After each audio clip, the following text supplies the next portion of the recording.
There was a time when people foresaw a utopian vision of the future, where all our problems would be solved by technology, leaving us free to fly around in our hover Cadillacs, or simply stay home and make sweet love to the robot butler. And of course, every house would be fitted with its very own holographic TV. And although our predictions for the future have become less utopian, we've actually never been closer to the reality of having a 3D TV. These holographic fans have a series of LEDs on them that flash in sequence to give the appearance of a 3D shape suspended in mid-air. But can we use these fans to make some cool stuff for wargaming? And well, the answer to that, my friend, is yes. You see, I straight up stole this idea from another creator here on YouTube called Zebramunda, so I knew the idea had some chops. After some searching, I eventually found this fan for just over 20 quid, and I knew from the moment it left the box that something was fucky about it.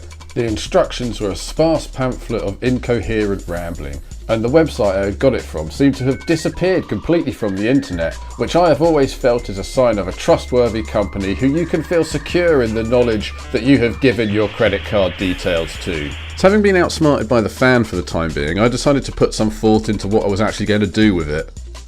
My initial plan had been to make a kind of Trazyn the Infinite style megathrone, spewing out all your classic sci-fi numbers and graphs and all that nonsense. Or maybe lay it flat and make some kind of futuristic war table.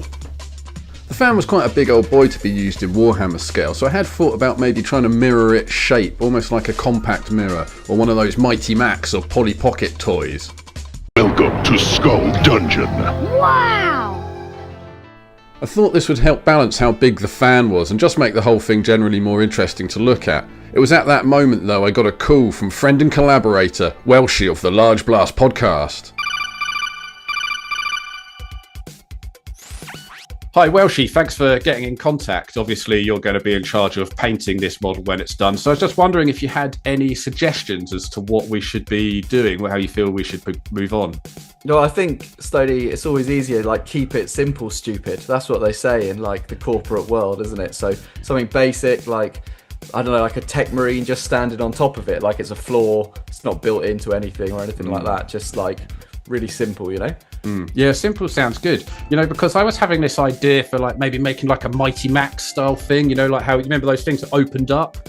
You know? Okay, like a Polly Pocket type thing. Well, like, as long as it's, like, a single hinge at the maximum, maybe, like, don't put more than one model or anything in it, don't try and make it look too inbuilt, just like something easy to paint, you know? Yeah, nice and simple, easy, cool, great. Well, she was right. As tempting as it was to go big with this design, we needed to keep things nice and simple, so I came up with a basic design to have the holographic fan at the back with a throne on front of it with a tech priest on getting brainworms from bad code. I started by just making some shapes out of cardboard, tinfoil and coating them all in milliput, waiting for the milliput to dry and then carving into them the shapes I wanted. It was around this time I thought I'd have another crack at getting my videos on the holographic fan, and I can tell you now, potential holographic fan purchaser, mine was a complete bastard with only malevolent intent. I think it's definitely worth warning anyone that wants to use one of these holographic fans at home, especially the cheap ones, is that there seems to be a wild variation in how easy they are to use. I've read some reviews where people had no issues, but mine was all in Chinese, and I'm pretty sure it stole my... I like product very much and would recommend to friend and family. But as soon as I'd given my new shady overlords enough of my personal information to make it work, it did look pretty damn cool, I've got to admit. It's really hard to capture on film, but I can promise you in real life this does look super futuristic-y and cool. And combined with the other elements I had made, I could really feel the diorama coming together. So some eagle-eyed viewers will notice there's a few extra parts beyond the holographic fan and stairs that I mentioned in my original design brief, another layer if you will. And that's just because the holographic fan came out way cooler than I was expecting it to. So I figured, why not add just a little bit more?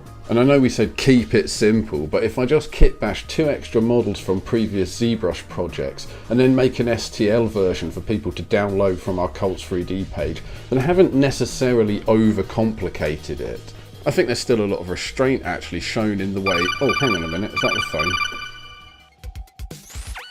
Oh, Stoney, got some space on the painting table, mate. How's the throne kind of diorama coming on that you were going to do?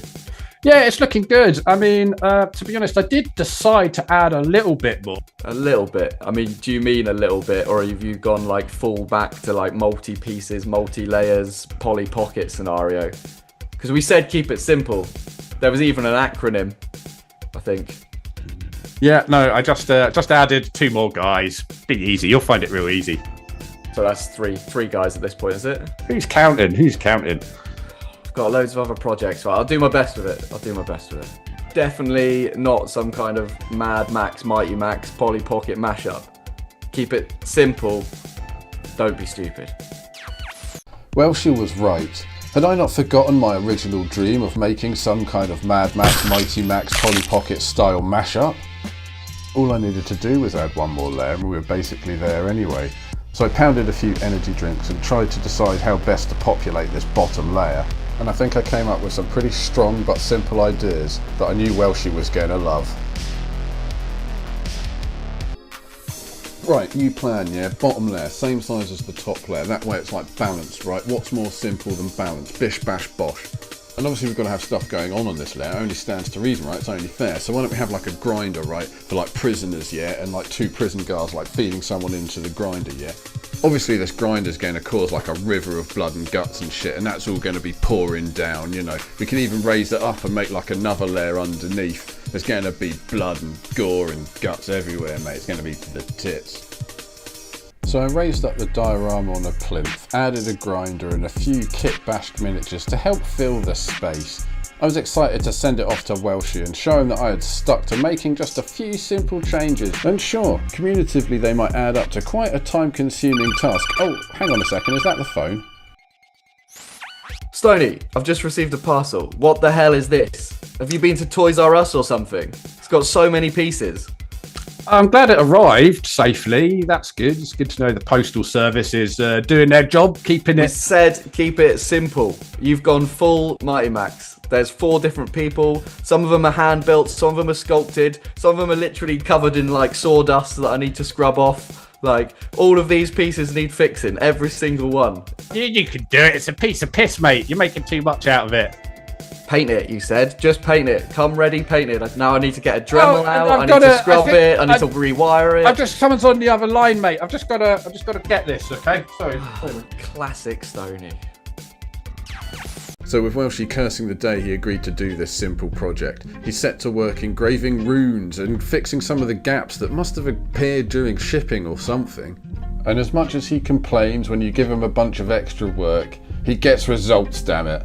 And if you want to see how he does it, check out some of his YouTube shorts here on the Large Blast Studio channel. Or why not watch his video on how to paint Blanchitsu inspired miniatures and become a master paintsmith like Welshy. But enough of all of this. Let's take a look at the finished product.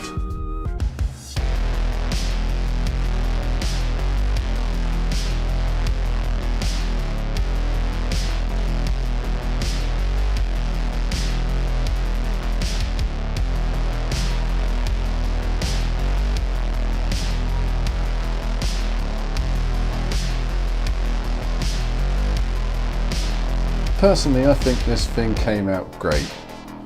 Sure, it might have become a little elaborate, but holographic fan is a pretty elaborate prop to incorporate into a diorama, so I feel like it makes sense. But I wanted to have a debrief with Welshy to see what his thoughts on it were now he'd seen the holographic fan in action. Incoming transmission. Yeah, thanks, Welshy. Thanks for sorting out the holographic fan there and everything and completing the diorama.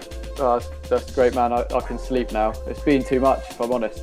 It's supposed to be a quick project, wasn't it? I think. Always complaining, classic Welshy. So anyway, now it's all done. What do you think about these holographic fans? How do you feel about them in Warhammer? Do you think there's some potential for them? Yeah, I mean, definitely. I think the way that you've said it in the chair is like pretty cool. I think there's all kinds of things you can use them genuinely in scenery. I like that we've gone for a kind of weird screen behind the dude, but I can imagine like a few as portals laying the other way down, like built into an actual game board. If you're building like a deep board, you can have portals and stuff in there. But it made me think a lot about like actually putting iPads. Do you remember on the episode a while back I was talking about how we use ChatGPT as like rules lawyer?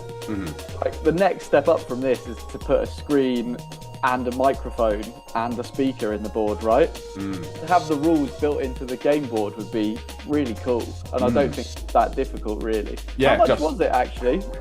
How much? It was just over 20 quid. It was like 23 quid. Super cheap to just chuck into anything, really. I mean, what we built there is actually, as we've joked about, quite elaborate. But like, you could easily just cut a hole in a bit of cardboard and stick it on the inside, and then stick some actual Warhammer terrain on the outside. Yeah, absolutely. It doesn't need to be to fit into a piece of terrain. Yeah, as soon as you start adding models and stuff, then you know that Welshy's going to spend ages painting them and everything, and you know, it just makes it a lot longer. If you're just doing terrain or something, then if only it was just nice the painting, not the scrubbing all the grime off. You scrubbed the grime off? That was part of the design. We needed that grime.